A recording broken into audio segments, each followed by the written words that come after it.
Bismillah ve salatu ve selamu ala Resulillah ve ala alihi ve sahbihi ve men vala. Muhammed ibn İsmail el-Bukhari rahmetullahi aleyhi Sahih Bukhari namlı kitabıda biz bugün yani Bukhari rahmetullahi aleyhi'ninki Kitabul İlim hakkındaki babıda yani kitap okuduğumuz.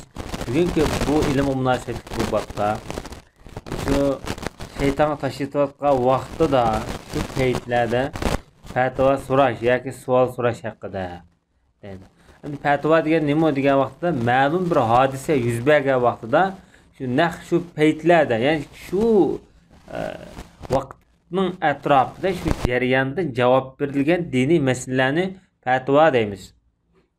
Hani bu babning ilm bilan qanday munosabati bor degan vaqtida endi cho'qim bir ilm egallash uchun olim bo'lish kerak. Olim bo'lish kerak. So'rash uchun mesela. Şuna bu ilim bilen münasebeti bo'lgan tarafi mushu nuqta hamda. Bu 124-numurluq bu hadis İmam Bukhari rahmetullahi alayhi bizga Abu Nuaym hadis so'zlab bergan edi deydi. Bu kishiningki ismi Fazl ibn Dukayn boshda o'tdi. Bu kishi deydi bizga Abdul Aziz ibn Abi Salama hadis so'zlab bergan edi deb shunaq deydi. Bu kishiningki ismi Abu Abdullah el-Madani el-Faqih el-Taymi nomli mashhur. 164-yili Bag'dodda yashab, shu Bag'dodda o'lib ketgan.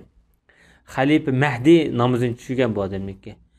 Shu Bag'dodda Quraysh qabristonligi bor ayni vaqtida, shu Bag'dod poytaxt vaqtida, shu qabristonlikda dafn qilingan debdi. Hamda ulamolar bu kishiga baho bergan vaqtida eng cho'ng katta muhaddis Yahya ibn Ma'in bu odam dastlabda taqdirchi edi deydi. Taqdirchinimi ayni vaqtdagi muhaddislar ahli sunna va jamoa firqasi emas deb qaragan. Bular taqdirchilar. Keyingi mezgillarda andin tövbe qilib sunnatga qaytgan deb shunaq deb baho beribdi. Bu zot bek katta muhaddislardan bo'lmasmi?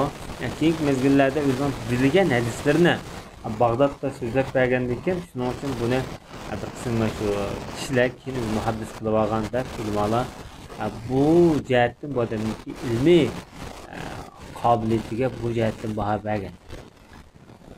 Nimish bu odamni majishun deymiz desa, ikki mangzi qip-qizil odam bo'lg'achqa shu majishun degan deydi. Chunki majishun degan gul degan bo'ldi. Asli fors so'z bo'lib, asli ma'nosi gul degan bo'ldi.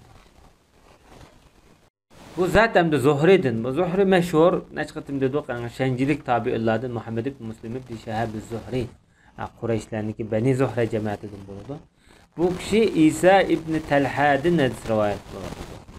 Undaqda İsa ibn Abi Talha kim bo'lsa, bu kishi mo Talha ibn Ubaydullahning o'g'li bo'ladi. Bu büyük sahabe bu. Shu sahabening o'g'li da tabi'in undaqda. Bu kishi Abdullah ibn Amr ibn As'dan yani bir sahabede rivoyat qiladi. Bu 5-kishi bu rivoyatdagi, bu isnatdagi. Bu hadis başta bir qora o'tdi, boshqa bir mazmunda. Shundoq bo'lsa-mu, buni boshqa nuqtadan bu yerda yana bir qitim takrorlab eklibdi. Avvalsimi shu tashitayotgan paytlarda fatvo so'rashganda bo'ldi. Chunki tosh etish, sa'iy qilish, masalan, Safa Marva orasida mushularning hammasi 11 badanning zikri. Xuddi tilning zikri bo'lganga o'xshash, badanning zikri bo'ladi. Safa Marvada yugurish, mingish, shaytonga tosh etish, mushuning hammasi harakat. Mush badanning harakati. Mush badanning zikri bo'ladi bu. Yani demek beden zikri vaqtida yani bir zikr haqida fatvo so'rash bo'ladi bo'lmam. Fatvo bir zikr hamda. Xudoni xursand qilish uchun, ibodatlarni to'g'ri qilish uchun, Xudo rizolik uchun so'riladigan bir ilmiy alet yoki bir jarayon. Endi bu Abdullah ibn Amr ibn As deydi, Payg'ambar alayhisolatu vassalamning tashitayotgan vaqtida boshqalarning savol so'rganligini men ko'rgandim deydi. Bir odam dedi, ya Rasululloh, ben taş yetiştim burun kurbanlık kaptım dese, peşan eteve gerek yok dese, yeni bir skopap, ya Resulallah, ben kurbanlık kılıçtım burun beşimde çürütüp kaptım dese, Resulullah, boğuzlara gerek yok diye. Şu güne kandak bir mesele sorulgan bolsa, aldı kendine kılıp koygan meseleler doğruluk, Resulullah gerek yok, kılıverdi şundak diye. Emniyette bu bir kısım ibadetler tertip şart kılındı. Bu yerki bu ibadetlerinin bir kısmı tertip, mustahab yoki sunnat. Bular Hanefi mezhep çıng turdu bu şu hayit gündeki bolduğan faaliyet değil mesela. Taş itiş, kurbanlık kılış, sapamer kılış degan meseleler. Bu haj faaliyet bolduğan vakalikler.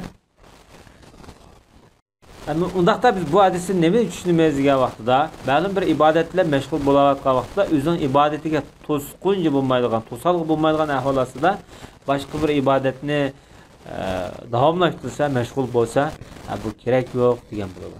Va sallallohu alayhi va Muhammad va ala alihi va sahbihi ajma'in.